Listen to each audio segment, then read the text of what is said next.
Hello, good morning, and welcome to Unacademy IAS, a one-stop destination for all the English medium civil services aspirants. Welcome to another session of the Hindu News Analysis dated 22nd February 2025. And in today's discussion, I've taken a total of 12 articles, mostly from Hindu newspaper, but to make the discussion much more comprehensive and address all of your current affairs requirement to ace the civil services examination, I've also taken one article from Financial Express and one more from Business Standard. We will integrate both of these articles in the editorial, or let's say the bigger article that is given in the central page of Hindu newspaper. Before I start the discussion, there is a very important announcement. Those who are preparing for the Civil Services Examination 2026, and if you want to ace the examination in the first attempt, there is a very important offer for you. We are offering a 15 months course at a price of 23,999 and 18 months course at 25,999. Once you take a subscription, you will not only get access to the online classes live and recorded, Hindi, English and bilingual. You will get access to study material. You will also get access to the prelims as well as the mains test series and our mentorship assistance. Those who are interested, you can check out by clicking on the link provided in the description below.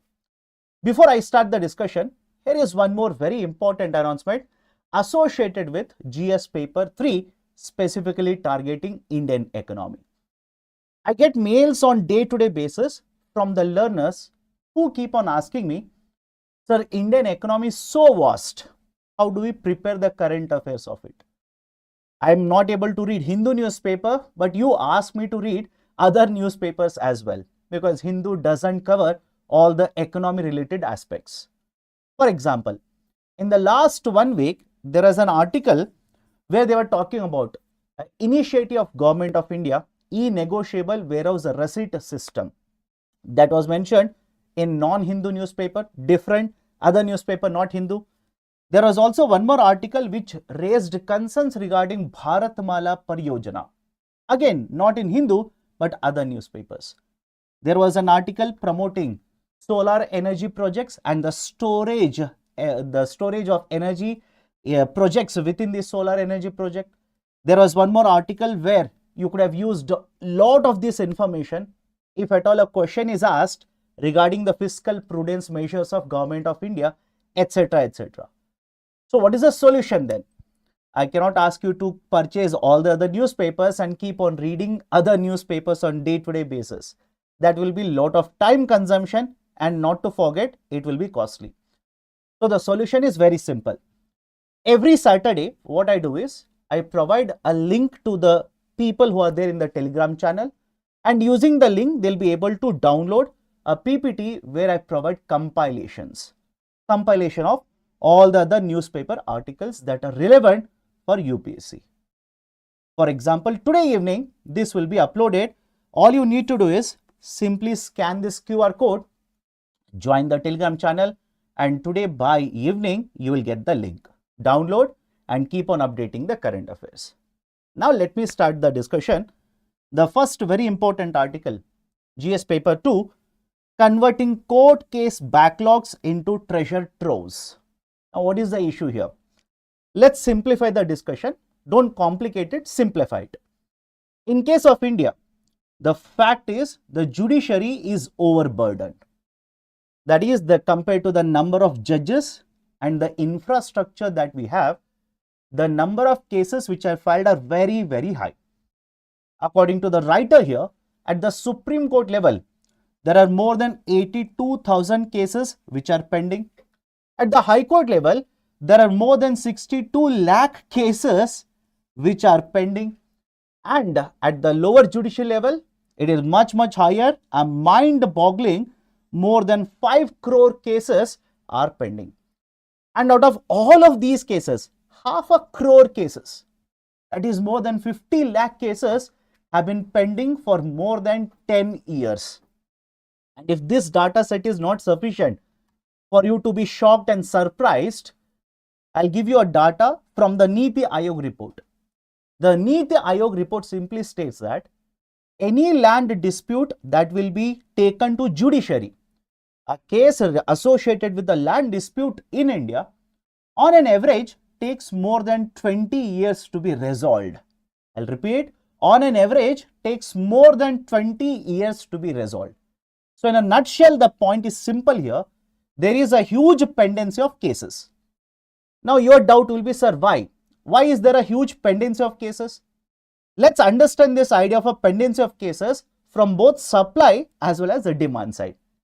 Let's water it down to supply as well as demand side. What is the supply and demand side here? Basically, when you look at the supply side, you need number of judges who will take care of or who will hear these particular, let's say, applications or the cases and issue judgments or orders. You need other type of infrastructure. But the argument here is we do not have sufficient infrastructure. Our expenditure for development of judiciary infrastructure is much lower. And when you talk about the number of judges, the author simply says the number of judges in India for every, right, have a look at the data here. For every million people in India, that is for every 10 lakh people in India, there are just 21 judges in India. Just 21 for every 1 million or 10 lakh people in India. So essentially, what does it mean? The number of judges who are required to take up the cases, the number is much lower than what is required. This will address the supply side. What about the demand side in the judiciary? What about the demand side? That is, what about the people who are seeking the justice here? The demand side problems are, one, there are a lot of frivolous cases in India. Lot of frivolous cases. That is, certain cases where the people will approach or the applicants will approach judiciary where there is no legal discussion or there is no legal requirement. There is no role for the judiciary to play. Frivolous cases are very, very high in India. Second issue is, every time there is a dispute, a marital dispute, or let's say a commercial dispute, any kind of a dispute, or let's say even a dispute between the owner as well as the rentee, etc. Whenever any kind of dispute arises in India, everybody goes to the judiciary, will ask the judiciary to basically resolve the issue. So number of cases which are filed, because every time there is an issue, we approach judiciary. In fact, I'm pretty sure a lot of you would have seen the movie Jolly LLB. If you have seen that particular movie Jolly LLB, the judge in that particular, the movie says, the judiciary enjoys the confidence of the people, because if there is any kind of a dispute, even a road rage incident, assuming nothing else will be discussed or nothing else will happen in a road rage, the people will basically say, see you in court. So every time something happens, we approach the court, ask the court to resolve the issue. So first issue, frivolous cases. Second one is a judiciary. And the third one, right, that is approaching judiciary. And the third one, the government. The government in a lot of cases is one of the parties. For example, I'll give you a very simple idea to understand this. In lot of these cases, government is a party. How?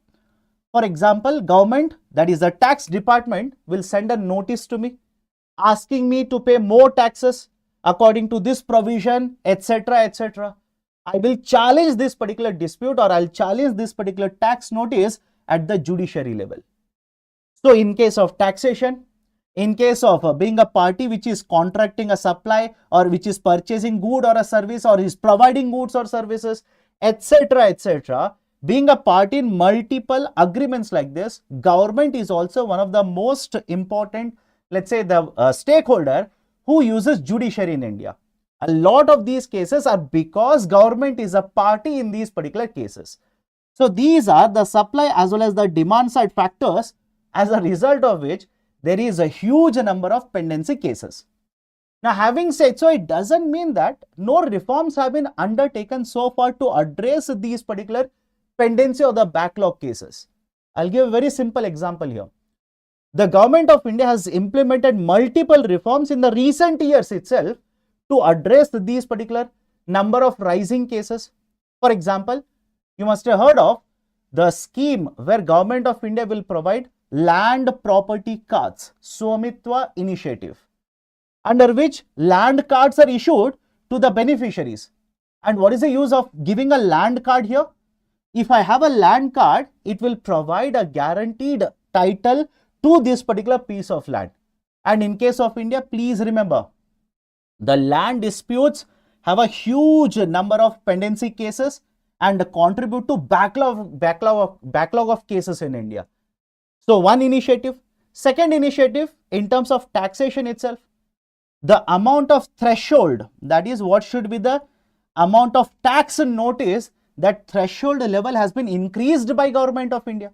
And when the government increases the value of the threshold, now the tax officials cannot approach judiciary and file a case, file a litigation, file a complaint against the taxpayer. So multiple types of these particular reforms have been implemented so far to address the rising number of pendency cases. But now the writer simply advocates something else. That is one more reform, one more way forward. What is the way forward? The writer simply says there is huge number of backlog cases. Why not use the concept of mediation? Why not use the concept of mediation to resolve this particular issue of backlog of cases? And by the way, I hope you understand this. Mediation is nothing new in case of India. The concept of mediation has been there for almost 2 decades in India at multiple levels. For example, if there is any marital dispute, mediation is used. At multiple high courts, mediation centers are there, etc. So argument is, in rest of the world, there are multiple countries which have used the model of mediation to reduce the number of pendency cases.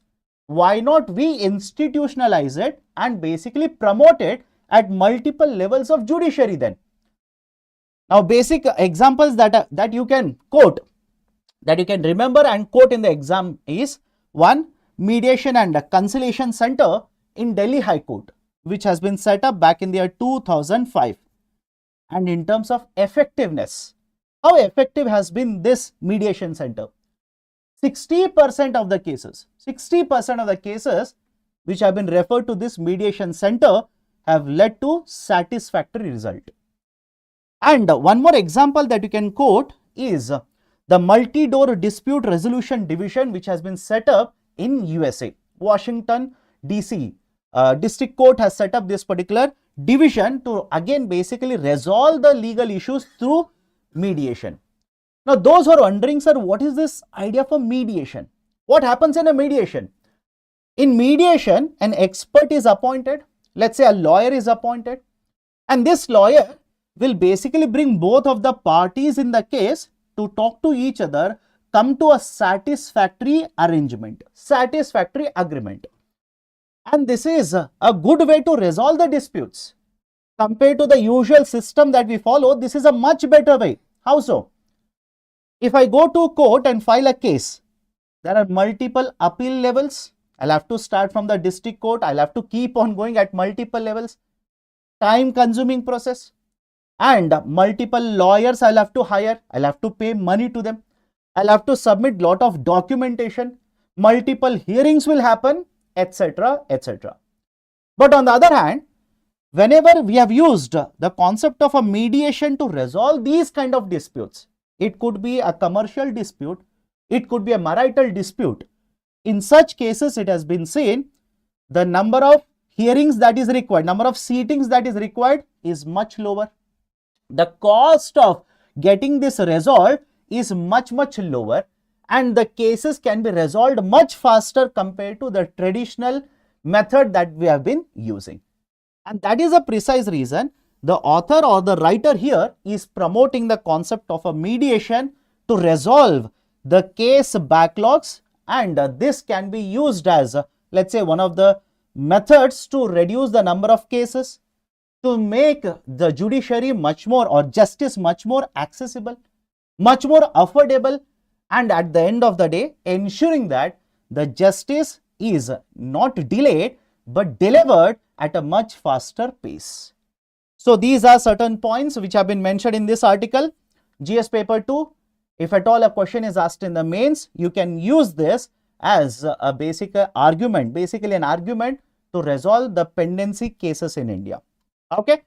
Now, I've given answer writing, question for answer writing practice here.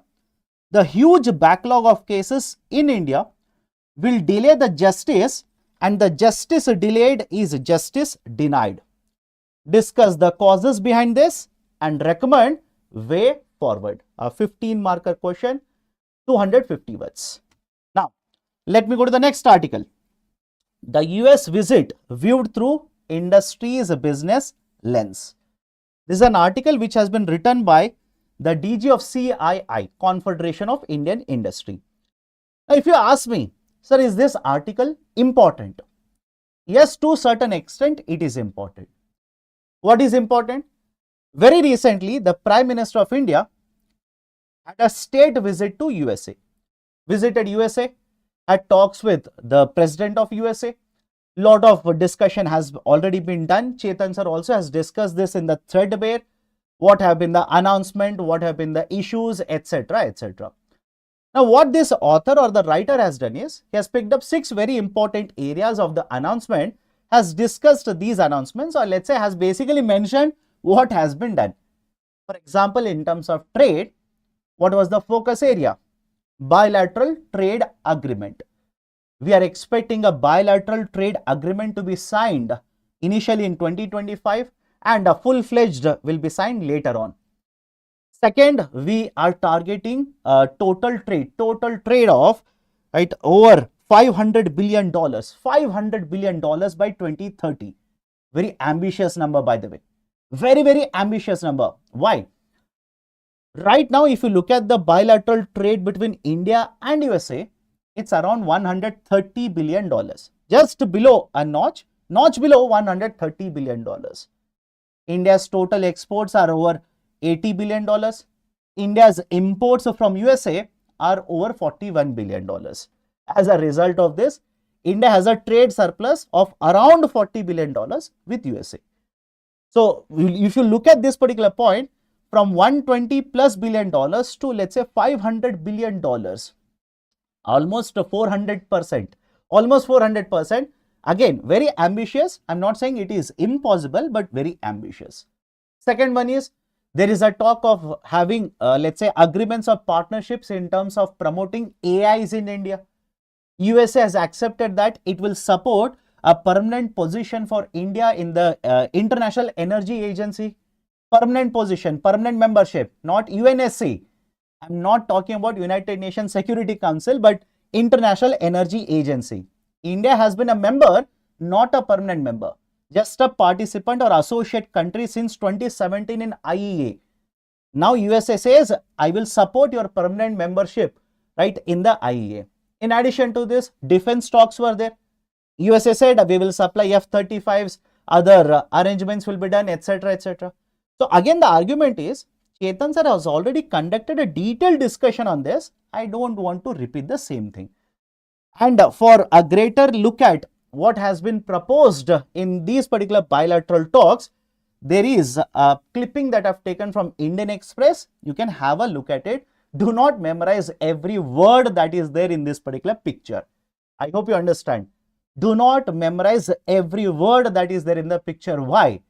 Looking at what Mr. Donald Trump will do from one moment to another moment, you should not be surprised if many of these do not actually convert into results. Don't be surprised if all of these, or let's say many of these, do not even go up to the next step. For example, any guarantee whether there will be a bilateral trade agreement that will protect India's interest. There is absolutely no guarantee regarding that. Again, I'm saying there is absolutely no guarantee, because there was one very important announcement that he did in the same press conference. That was slightly surprising, unconventional for any leader of, let's say, the free world. But anyways, who says he is conventional? He is already unconventional. He said, in one of the questions that was asked, in answering that particular question, he said, no, Mr. Modi is a very tough negotiator, very, very tough negotiator, much tougher compared to me.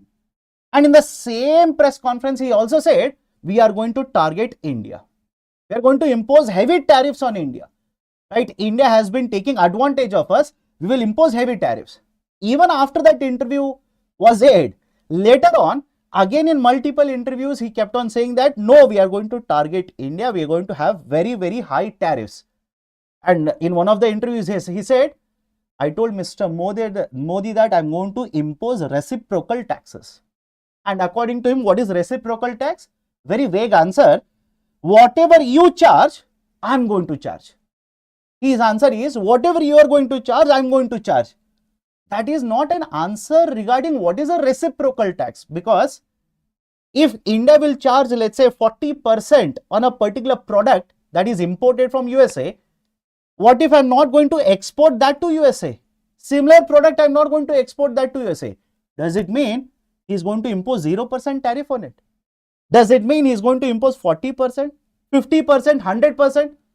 So please understand, even including a lot of you have sent a mail to me asking me what is this idea of a reciprocal tax. My dear, right now, there is no clarity regarding what does he actually mean. Does he actually mean I'm going to impose a 40%, because if you're going to impose 40%, I'm going to impose, right, 100% if you're going to impose 100%. What if I'm not exporting that or a similar product to USA? In that case, what will be the tariff? So please understand, we are expected to have clarity regarding reciprocal tariffs in the month of April. Because argument is, reciprocal tariff, no doubt, it is basically a tariff which is imposed on commodities which are coming into a particular country as a retaliation.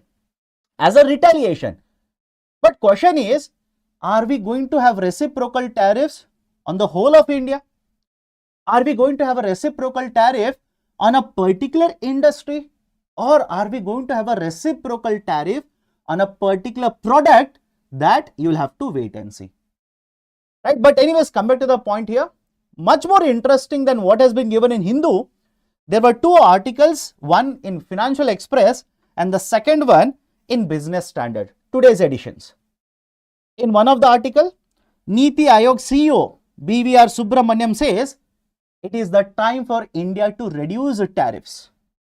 And in earlier discussions also, including many other teachers, we have been arguing in favor of this particular point itself. That is, India needs to reduce tariffs. Reason being, having high tariffs is a protectionist measure. It is a protectionist measure. It is not going to promote domestic production. Example, PLI. With much fanfare, the government of India introduced PLI.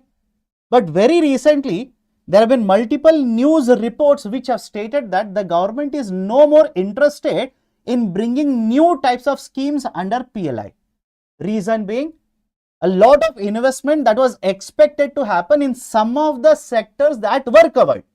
More important, because I know some of you will basically say, how dare you call PLI a failure?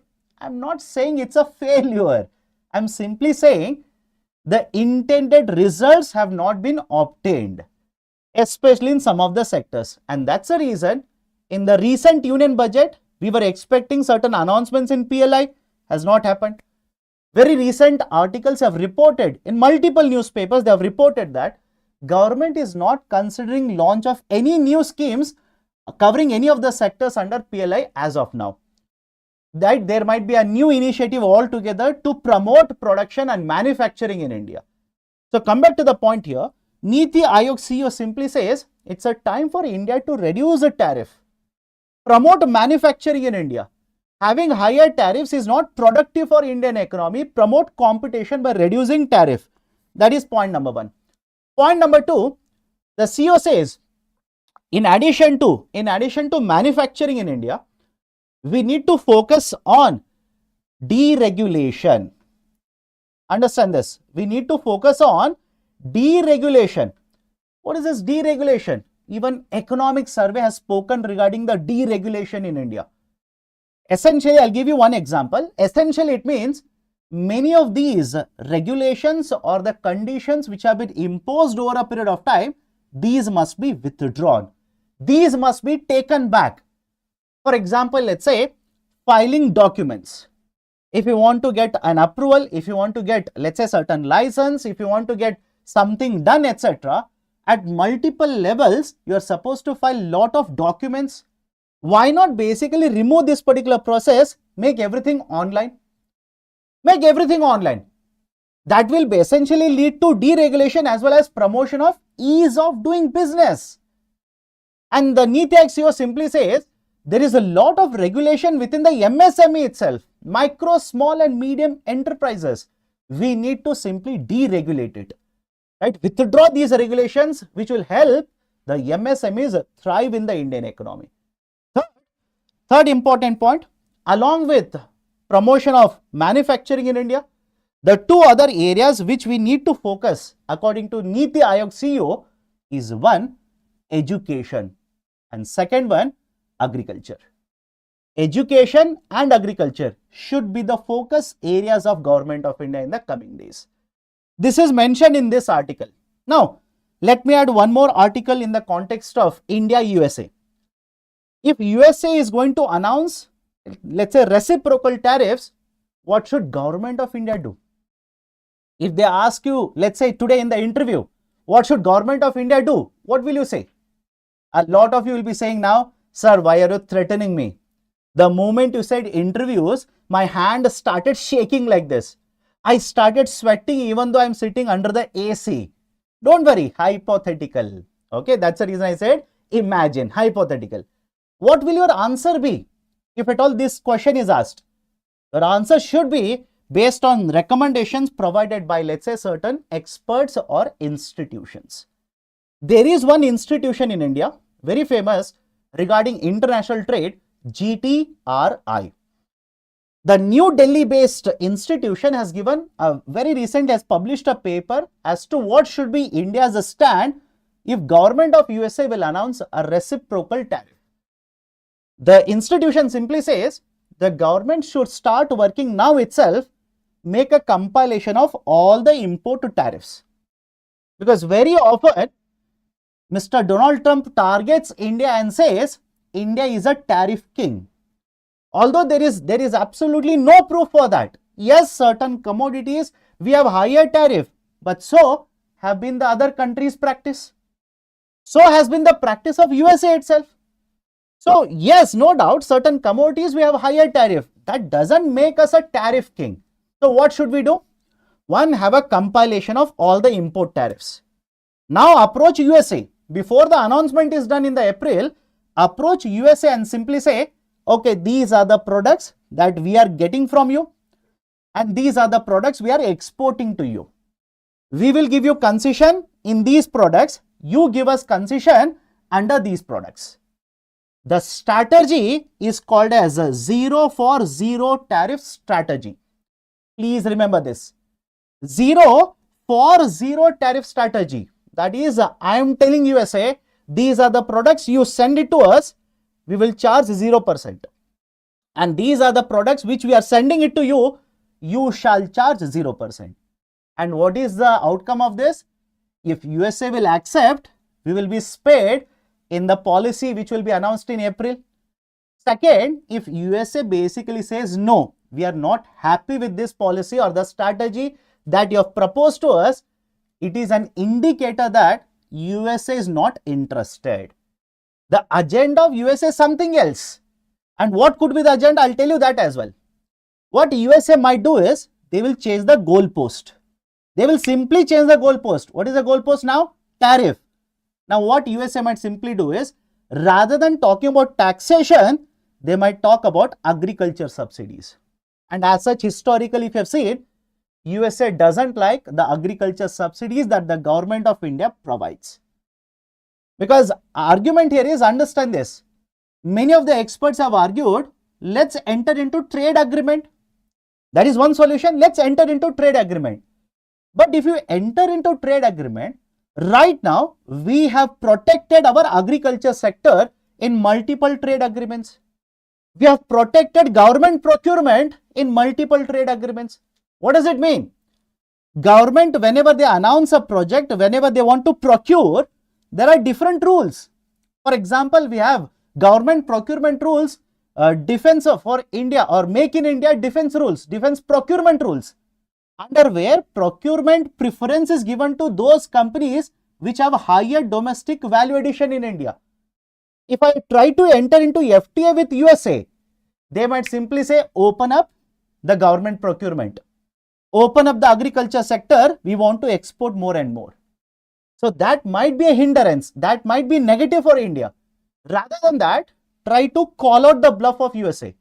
Propose something before they propose something, you propose. And if they accept it, good for you. If they don't accept it, you will realize that it is not the end game. Tariff is not the end game. Something else is the end game for them. Done? So that is essentially the recommendation that has been provided by GTRI. And if somebody will ask me, sir, what if USA will not accept a 0 for 0 tariff strategy? Then basically don't hold negotiations with them. If they announce a tariff, you also announce a reciprocal tariff. Approach WTO. Yes, I know. WTO is, that is dispute resolution body, is not operational right now. But anyways, just like China has done, approach WTO, file a complaint against USA. Done? So that is what has been recommended by GTRI. So 3 very important articles. One is just factual information. What are the areas where agreements have been done? I have given you much more, right, expanded version of it.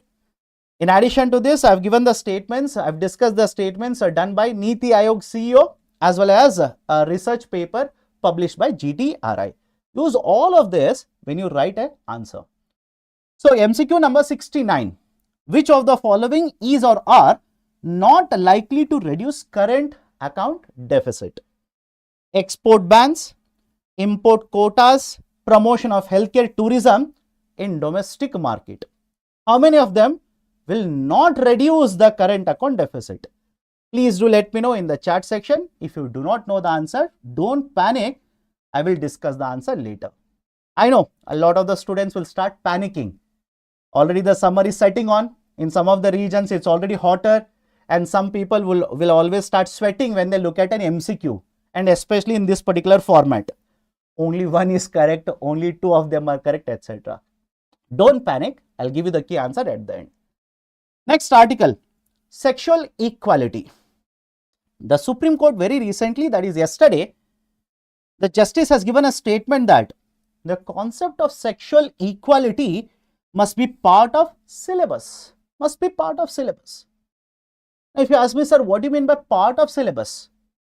The Supreme Court judge argues that one of the issues why there are instances of violence against women is because people do not know how to behave with women. And again, when I say people, specifically targeting men. So men do not know how to behave when they are with women or when they see women in the public area. So what is the solution? Again, please understand, the solution is not just putting it in the books. The solution is not just put it in the books. Because the argument is, whenever you talk about these kind of social issues, it should always be a whole approach. Not just individual, whole approach. That is, all the stakeholder, multi-stakeholder approach, where all the stakeholders who are present should participate and should contribute to this. Sir, what is the meaning of it? Some of you will ask me, what does it actually mean, multi-stakeholder approach? If you want to basically improve the situation regarding, let's say, treatment of women in the society, start from the houses. Start from the household. That is, in case, again, this is not me making up things. I am not making up anything. Everything is from the article as well as the statements given by the Supreme Court Justice here. The Supreme Court Justice simply says, it starts from the household itself, where parents give higher importance to the male child, boy, and lesser importance to girls. For example, if somebody has to go to a party, preference is given to boy. Preference in the sense, forget about preference. Boys don't even ask. They will go, they will enjoy, right? Father will keep on calling, mother will keep on calling. They will put the mobile phone on silent mode or, right, let's say flight mode. And when they will come back late night, when the parent will ask, where were you? They'll simply say, combined study. Or I was attempting UPSC paper, right? Very soon UPSC prelims are going to come. I was busy. I was sitting in the library preparing for UPSC, they'll say. Again, on a lighter note. So understand the logic here. Whenever you talk about, let's say, promotion of safety of women, it should start from household. In addition to the stakeholder, that is the household, what is the role of the educational institutions? Include ethics, include etiquettes, include, right, morality, all of this in the syllabus. Now I know some of you will be very happy. Why? There is a German word, short and fried. That is, sir, until now, only I was reading ethics. Until now, only UPSC aspirants were struggling with ethics. Now, thank God, because of the Supreme Court judgment, even ethics will get included in the high school. Even ethics will included in the college. Let them also suffer. I am so happy today. But again, this, when it will be implemented, you don't know. Argument is, why don't we include etiquettes, ethics, right, etc. as a part of syllabus? And not just include it as a part of syllabus, teach them. Because many of the times it has been seen that it is part of the syllabus. Colleges, schools doesn't schedule the classes. Even if the classes are scheduled, right, the classes will be cancelled. Why? It is not counted as a part of percentage of marks that you score. It is generally not counted. So these are the things which are included but again ignored. And if you want to understand, can the Supreme Court of India drive these kind of, let's say, changes in the syllabus? Yes. Of course, yes. There is a history, there is a precedence for this. Back in the year 1991, there was a public interest litigation filed, PIL filed. As a result of this particular filing of the PIL, today at multiple levels, we have environmental studies as a part of curriculum. We have environmental studies as a part of curriculum. UGC had to change the system, include the studies related to environment because of this particular PIL and the order issued by the Supreme Court of India regarding the PIL. So point number 1, include ethics, morality, etiquettes as a part of syllabus. Ensure that the classes are done. Ensure the information is provided to the children, or let's say boys and girls. Equality must begin at home. Let it start from the home. Rather than expecting somebody else to do this work for you, why don't you take the first step? Be the change that you want to see in the society. That is essentially what the Supreme Court judge is arguing here. Third one, the justice has also asked, has the government of India done anything so far to include this syllabus or promote this kind of a teaching in India? Any measures, any discussion, any reforms so far? Please file this information with us. And finally, there is one more point of discussion which was actually interesting. One more point of discussion. That is essentially, why not we promote awareness of all of this? For example, when you go to watch a movie, don't you think awareness regarding what will happen if you consume tobacco will be provided to you? Whether you like it or don't like it. Before the movie starts, in the beginning as well as, let's say, even after interval, that information is provided to you. But of course, it would be different if you go to PVR. If you go to PVR, let's say a 1 hour movie, before the interval, before 1 hour movie, you will have to face 30 minutes of ads only. So why not promote the awareness, right? When you can promote all of this, right? Let's say through advertisements. So promote awareness. That is essentially make the people be aware. If you, right, let's say are involved in eve teasing, what is the consequence of it? If you are involved, I just extrapolate the discussion. If you are involved in ragging, what is the consequence of it? If you are involved in a rape case, what is the consequence of it? Why not make people be aware? Because many of the instances, people do not understand what will happen to me if I cross this particular line. So promote awareness rather than making a change after the fact. So these are certain issues that have been discussed in this article. Very important, especially for paper 1, paper 2, ethics paper as well as essay paper. Okay, let me go forward. Next article, underutilization of funds. Underutilization of funds. The opposition has criticized the Home Ministry for inefficient utilization of the funds. Now, rather than having a very narrow discussion here. Let's extrapolate the discussion. Extrapolation in the sense, although I've taken the article where it is talking about the inefficient utilization of the funds or underutilization of the funds targeting Ministry of Home Affairs, this is not just the case in case of the Ministry of Home Affairs. Multiple authorities, for example, multiple CAG reports have flagged the same issue at multiple departments at the central government level as well as at the state government level. In fact, very recently, in the parliamentary debates, the finance minister raised the same issue. She said, there are so much worth of the funds under scheme A, B, C, D, E, etc. The states on one side argue with us, criticize us for not having provided sufficient funds. On the other hand, the funds which have been kept, funds which have been transferred to the states have been lying idle, have been kept idle. Why are they not utilizing the funds? Is it not inefficient, let's say, policy making then? Are we not simply keeping the idle, the funds which can be utilized somewhere? And more importantly, are we not basically implementing the scheme in an efficient way somewhere and let's say not able to implement the schemes somewhere else? The argument is very simple here. The issues which have been raised by opposition parties, many of the political parties, the members of which political party are present here. Because please understand, whenever the budget is presented, after the presentation, the demands of grants will be sent to the respective standing committees. The standing committees will raise questions. They will raise doubts as to for what purpose so much amount of funds have been demanded by respective ministry.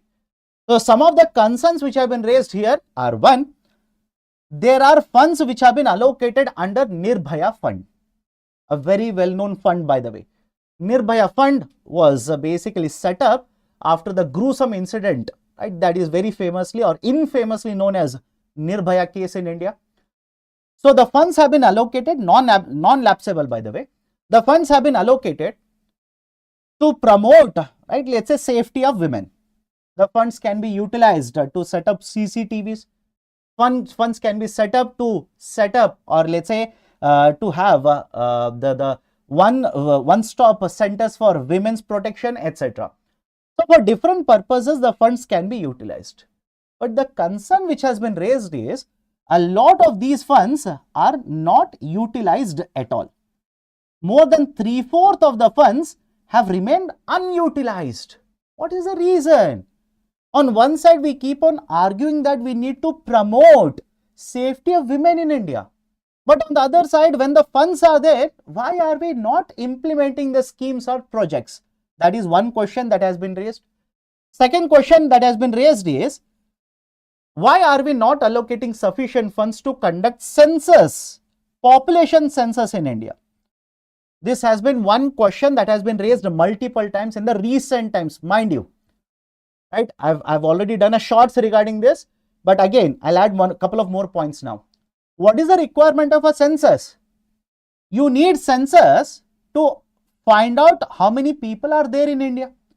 And you need to find out how many people are there in India in order to conduct a delimitation.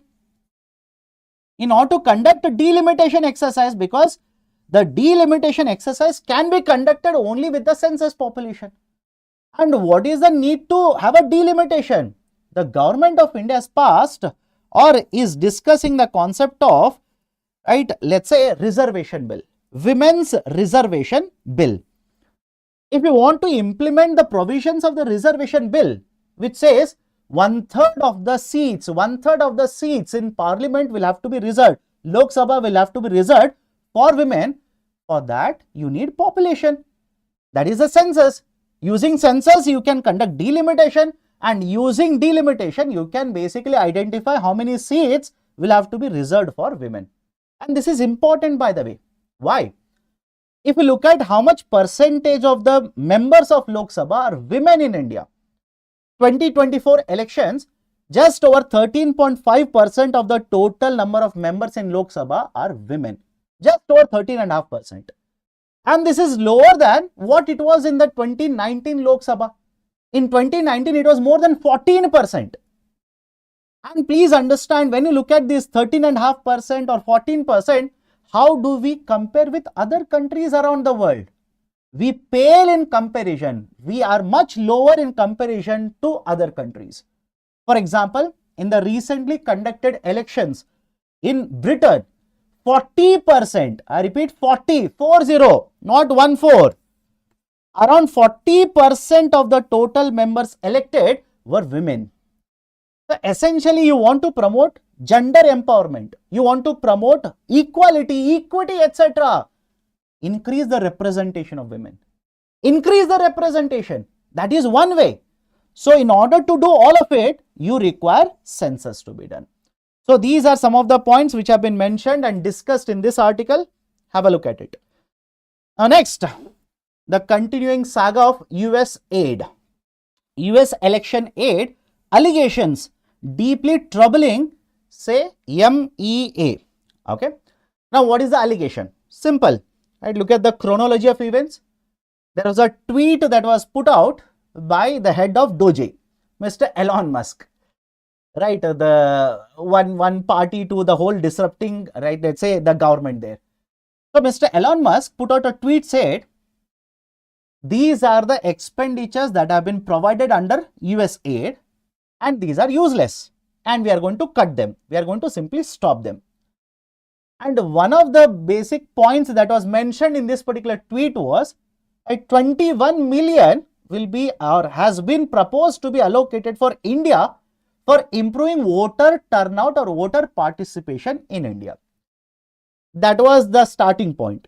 After that, that was picked up by Mr. Donald Trump and his usual approach, casual approach. He said, I like India. India is a very important country. India is a very big country. But why are we giving $21 million to them? Right? Why are we giving this one? Right? To improve the voter participation? No. We will cancel it. And he continued and simply said, this has been allocated to basically interfere in the election. Government of USA, the earlier Biden government, wanted somebody else to be elected. Maybe that is the reason the allocation has been done. And that got picked up in the media in India and it been simply started snowballing. It has simply started snowballing because right now, please understand, neither you know nor I know and even the government doesn't know where the funds have gone. And when I say government doesn't know, I mean government has stated that we will conduct investigation.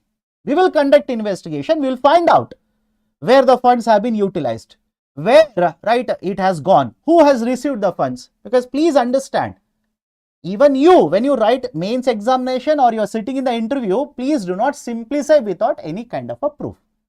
Because if you are observing the news, which I'm pretty sure a lot of you are doing, one party will basically take the USAID, take a photo of one more leader and accuse another party. And the second party will basically do the same thing to the first party. You don't get embroiled. You don't get into this particular, let's say, mudslinging. What is important for you? What is USAID? What was the logic behind it? Was it a deep state intervention in participation of, or let's say in basically having disruption in the other global economies, etc., etc. That is what is required for civil services. In addition to this, there is one more term which has come into prominence now. White paper. The Congress party has demanded a white paper. Okay, white paper. Not white tiger. White tiger is the name of a novel, right? Different novel, don't worry. So, Congress party has demanded a white paper on US aid in India. What is this idea for white paper? Simply understand, the last white paper was released by Government of India back in 2024. Essentially, a white paper is a document. Simply a document. Sir, why it is called as white paper? Some experts say because the coating, that is basically the cover of the document, is given in white, hence called as white paper.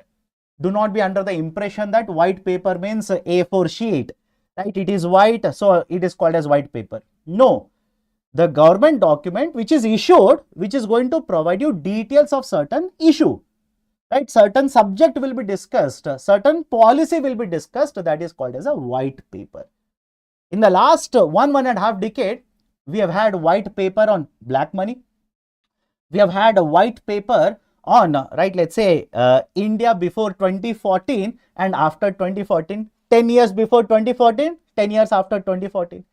We have had white paper on the finances of railways as well. So multiple white papers have been issued, and just to give you brief information regarding this, it is essentially a government document. Second, there is no constitutional provision for this. Please remember, there is no constitutional provision for a white paper. Is it mentioned in the Constitution of India? No. Even that is incorrect. Done? So these are certain things that have been taking place surrounding the concept of USAID alleges. And what is given in the article here? Simple.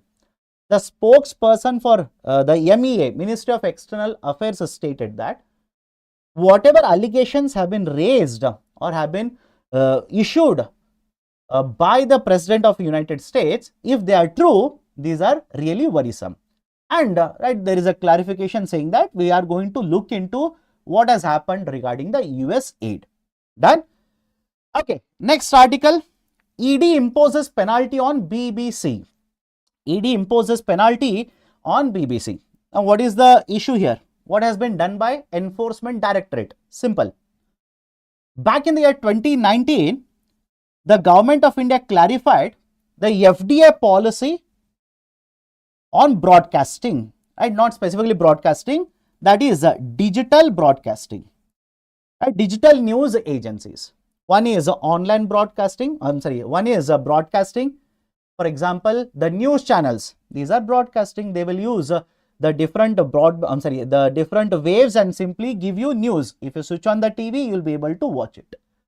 Another one is digital news. That is essentially they will use internet, YouTube, etc. and provide you news. So in the context of digital news, there was a change in the policy. What was the change in the policy? Rather than change in the policy, you should simply say there was a clarification regarding the policy. The government simply said, right now, the FDI which is entering into these digital news outlets, there is no control on it. There is no regulation on it. So what Government of India said, 26% FDI is allowed. 26% FDI is allowed. Sir, what if about 26% is brought into this particular industry now? The government said, in such cases, you require government approval. You require government approval. Take the permission of government and then invest. Right? This was essentially criticized by a lot of players. They basically said, right now, we are allowed to invest 100%. Now, Government of India says 26%. Suddenly, now there is an imposition for us because 100% is owned by a foreign company. We need to reduce it. We need to bring Indian partners now, etc. Now, after this announcement, it has been seen that BBC, British Broadcasting Company, BBC has not followed the announcement, followed the guideline. And because it has not followed the guideline, continued to hold 100% ownership in India, the Enforcement Directorate has imposed penalties on the company, has imposed penalties on the directors as well. They have imposed penalties not only on the company but on the directors as well. And that is essentially the article that has been provided here. Now, what are the important points that you need to make a note of from this article? One is FDI. Which authority announces FDI in India? Right? Please be very careful. What is FDI in digital news, broadcasting news, etc. or let's say even in the radio, etc. can be asked in the preliminary examination. And there is one more term which has been mentioned here, transfer pricing rules. Transfer pricing rules. What is this transfer pricing rules? Whenever the goods or services will be supplied from one company to another company, second company will pay money. That is called as a transfer pricing. And there is always a scope of avoidance and evasion if both of the companies are related companies. If both of them are related companies, there is always a scope of tax evasion there. Okay, that is the context where generally the idea for transfer pricing is used. Okay, so this is basically the updation of what has been happening since 2019 in India. So MCQ number 70, consider the following statements. The FDI for the digital media and broadcast media under the automatic route is up to 26%. The FDI policy is in India is under the purview of Ministry of Finance. Right? Which of the two statements are true? Do let me know. I'll give you the right option at the end of the session. RBI to infuse liquidity via 10 billion US dollar INR swap deal. Now, what is the importance of this kind of an article? Listen to me very carefully. Very recently, RBI reduced repo rate. Correct? All of you will agree? Very recently, RBI reduced repo rate. But have a look at this. Despite RBI reducing repo rate by 25 basis points, many of the banks increased their lending rate by certain percentage. Listen to me very carefully. Despite RBI reducing repo rate by 25 basis points, that is from 6.5% to 6.25%, many of the banks increased their lending rate by a small percentage. Now, many of you will start waking up. Many of you will simply say, impossible. Sir, right, wake up. You are wrong. RBI, when they reduce repo rate, banks will reduce their lending rate. This is what I've learned. This is what you have taught. This is what I've read. This is what I've heard, right? Whatever I've done. Right? So, you are wrong. You are not correct. You are wrong. Banks will reduce lending rate. Not necessary. Listen to me carefully. Not at all necessary. Why? What if the bank has given this particular loan which is not connected to repo rate? You let me know. What if the bank has given a loan which is not connected to repo rate? Now, many of you will simply say, great. Until now, I did not understand what, and I did not get to know or understand what you said earlier. Now, even this is confusing. I thought banks will give loans based on repo rate. No. Please understand, from 2019, we have introduced the concept of external benchmark lending rate, EBLR. EBLR, external benchmark lending rate. No doubt, any loan that is given under the EBLR, the driving force there, that is the part which will determine the lending rate, is the repo rate for many of the banks. For example, if you have taken a loan for housing, banks would have connected your housing lending rate to repo rate. But on the other side, what if this particular loan is given under the earlier regime, that is essentially the MCLR, marginal cost of funds based lending rate. There, under marginal cost of funds based lending rate, please remember this. Will repo influence the rate of interest? Yes. Repo alone will not influence the rate of interest. Right? I hope you understand. Both the statements are different. Will repo have an impact? Yes. But will repo alone have an impact? Absolutely no. Why? Banks will borrow money from RBI, from customers, from depositors, from other banks, etc. So, when you look at the cost of funds, the banks have different sources to borrow. And if you know this, the banking sector has been in deficit. The banking sector has been in deficit for more than a month now. The banking sector has been in deficit for more than a month now. Please look at the graph here. This line that has fallen below that horizontal line represents a deficit in a bank. What is a deficit in a banking sector? Bank will deposit money, banks will borrow money from RBI. But overall, if the banks are borrowing money, that is called as a banking liquidity deficit. And that is the precise reason you will see, despite RBI reducing repo rate, many of the banks have not changed the lending rate. And some of the banks, rather than reducing lending rate, have actually increased the rate of interest on many of the industrial loans that they have issued. Now, what is the connection to the article here? What is the connection? I'll throw one more concept at you, that is liquidity via 10 billion US dollar INR swap deal. Now, what is the concept of the rupee dollar or dollar rupee swap deal? Very simple. Listen to me very carefully. Whenever you talk about a swap deal, there are two legs. They will use the term legs. You can simply say there are two parts to the transaction. Two legs or two parts to the transaction. Swap essentially here means in the step 1, RBI will sell some currency, purchase currency from a bank. And whatever is the swap duration, after the swap duration is over, let's say 3 months, 3 years, whatever it is, RBI will basically exchange back the currencies. For example, what is being taught here or what is being done by RBI now? RBI will conduct dollar rupee buy sell swap. 3 years. Dollar rupee buy sell swap. And you should understand why RBI is doing this. RBI wants more liquidity in the banking sector. I hope all of you understand this. RBI wants more liquidity in the banking sector. Because now I hope you understand this. Some of you will basically say, but sir, they have already reduced repo. Why are they not reducing repo rather than conducting this? My dear, I have already given you the answer. Is the point clear? These kind of questions can be asked. Have conceptual clarity.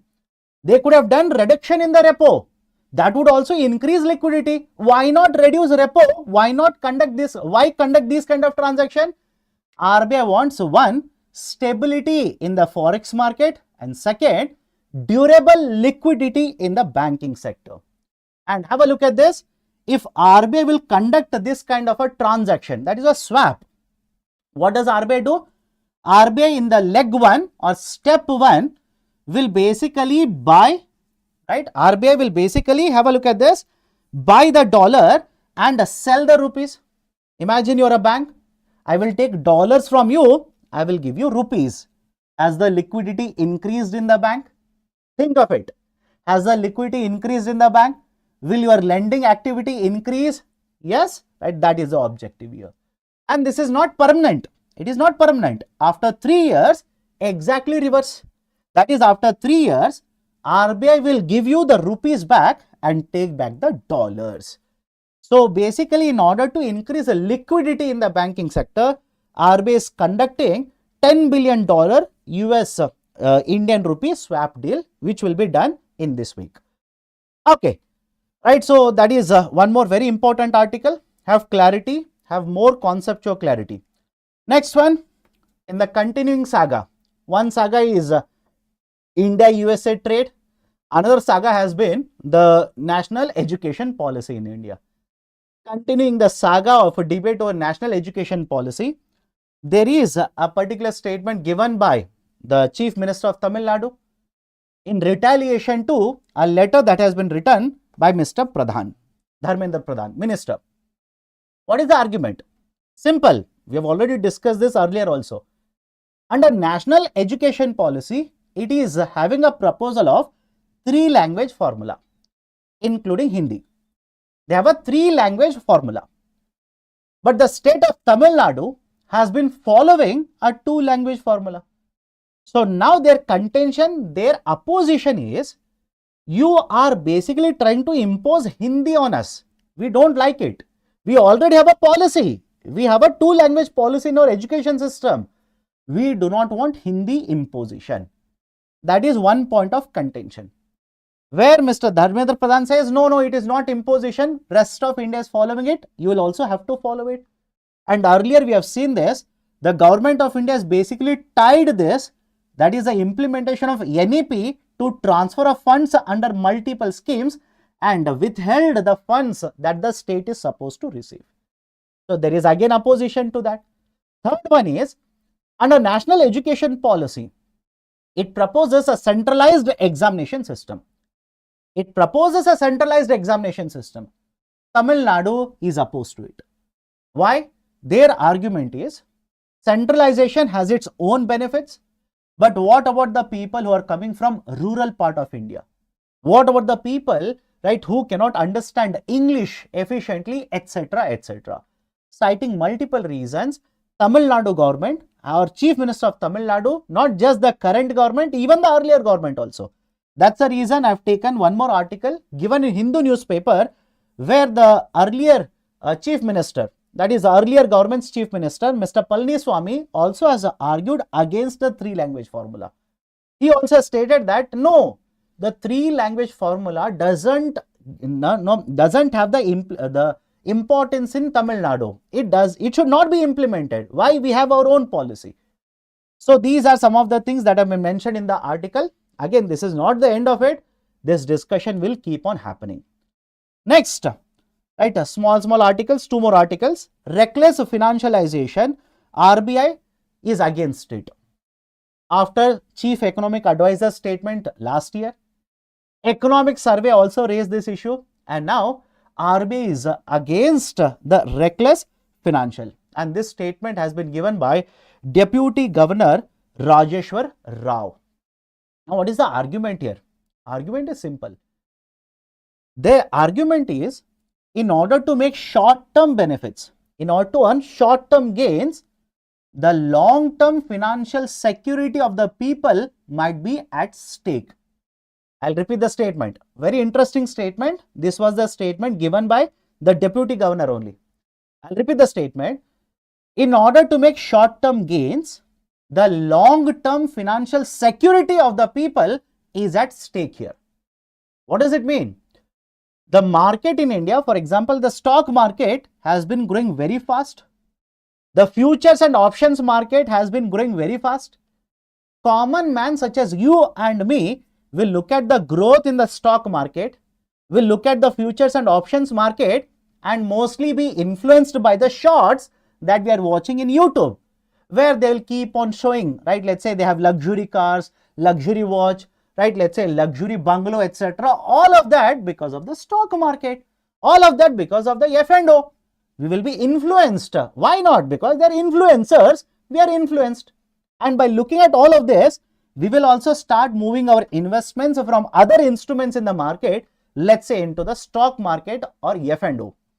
And according to the SEBI survey itself, more than 90% of the investors lose money in the F&O market. Right? And most of them are retail investors such as you and me. So there is a danger. There is a danger whenever there is excess of financialization of the market. And one more problem is, whenever you have this excess of financialization, rather than keeping the money in a bank, the money now will be taken, I will invest in, let's say, futures and options market or in the stock market. Don't you think the first objective, that was to basically promote capital formation, would be affected in India? The capital formation would be affected. How? Your savings will go to a bank. Bank will issue a loan to a borrower, let's say a company. Company will use the loan to purchase machinery or raw material, and this will be leading to higher employment generation, higher production of goods and services, and supply, consumption, so on and so forth. You can see a virtuous cycle here. But if the savings, rather than going into a bank, will flow to, let's say, futures and options market, will go to the stock market, etc., the policy making focus for the government will also shift, and the danger or the risk that is taken by the investor will also increase by multiple thresholds now. And this will basically put the long-term financial stability of the savers such as you and me at risk. Done? Okay, so last article for today, NMCs guidelines for disabled candidates arbitrary. The Supreme Court of India has issued an order to National Medical Commission, NMC. What is the order? Why the order has been issued? The NMC back in the year 2019 came out with certain guidelines, and these guidelines was applicable regarding the PWDs, right? That is essentially the disabled people, right? On what basis the disabled people can apply and get a seat, right, whenever they write, let's say, the medical examination or medical entrance test. Just like UPSC has certain criteria, the NMC also had described a certain criteria. one of the criteria was that a person who wants to get, right, let's say a reserved seat, right, the disabled seat for medical, let's say a medical college now, will have to have both of the hands intact. I'll repeat the statement. The guideline said the person has to have both of the hands intact, and not just intact, certain percentage of sensitivity should be present in both the hands. Now, what if both of the hands are not available for a candidate? And don't you think by basically saying both of the hands should be intact, are we not basically differentiating these people, pushing them down? That is not having, are we not promoting discrimination here? Reason being, please understand, can we use assistive technologies to ensure that they become good doctors? Think of it. Can a person who is not having any kind of visibility, can a person not become a good entrepreneur? Can they not become, right, let's say a good technician? Can they not become a good, let's say, employee having very high productivity? Of course, yes. With kind of technology we have, with assistive technologies, all of that is possible. But the NMC basically had this particular parameter that both of the hands should be intact. And one candidate who scored very high number, very good number of marks in the entrance examination, the candidate's, right, let's say seat was rejected. The candidate went to High Court, there also it was rejected. The claim was not held. Supreme Court of India now says, no, it is not acceptable. It is not acceptable. It is against the law of the land. We have a law in India which promotes the participation of these Divyangajans in economic activity. We have Constitution of India. Under Article 41, we guarantee this kind of participation. And it is against the international convention as well. Citing these three particular points, the Supreme Court of India now has asked NMC to redraw, to basically rewrite these kind of regulations. Right, so these are the important points which are mentioned in the article here. Now, let me take up the MCQs that I have given earlier.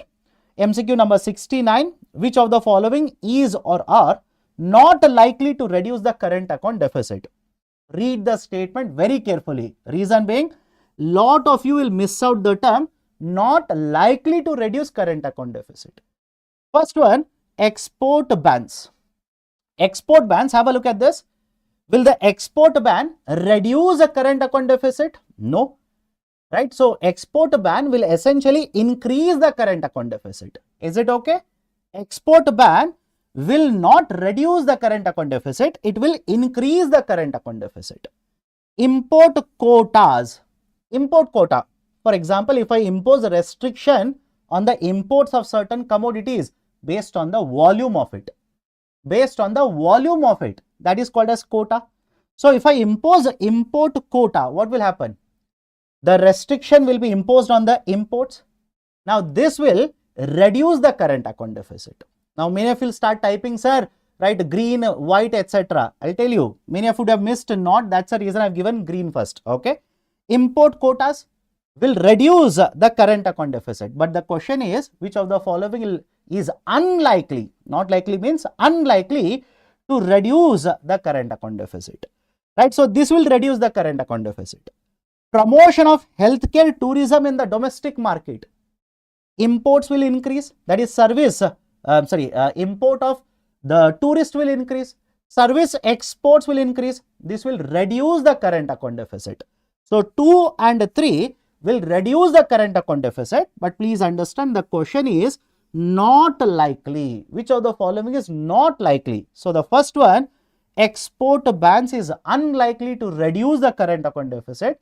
It is in fact going to increase the current account deficit. Okay. So, be very careful. When the term not is given, answer is different.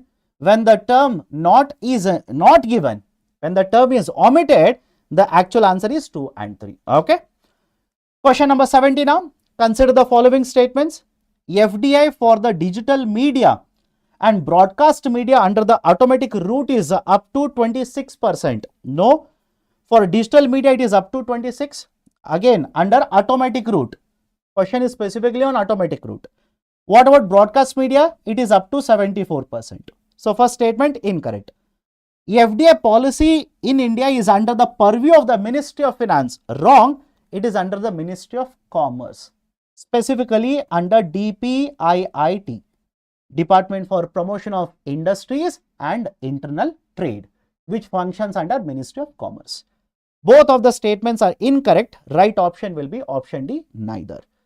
So again, just to reiterate, the 12 articles that I've discussed, all of them are from Hindu plus other newspapers, right? Just to have a very comprehensive discussion regarding the current affairs. If you're yet to like this particular initiative or the video, do hit the like button. If you're yet to subscribe to our YouTube channel, kindly do it right now. And those who are going to, right, let's say prepare for current affairs, Indian economy, if you need any assistance regarding, let's say, the current affairs articles, etc., this is the link of my Telegram channel. Kindly do it. Kindly join the Telegram channel right now. That's it from my side in today's session. Have a great day. Take care.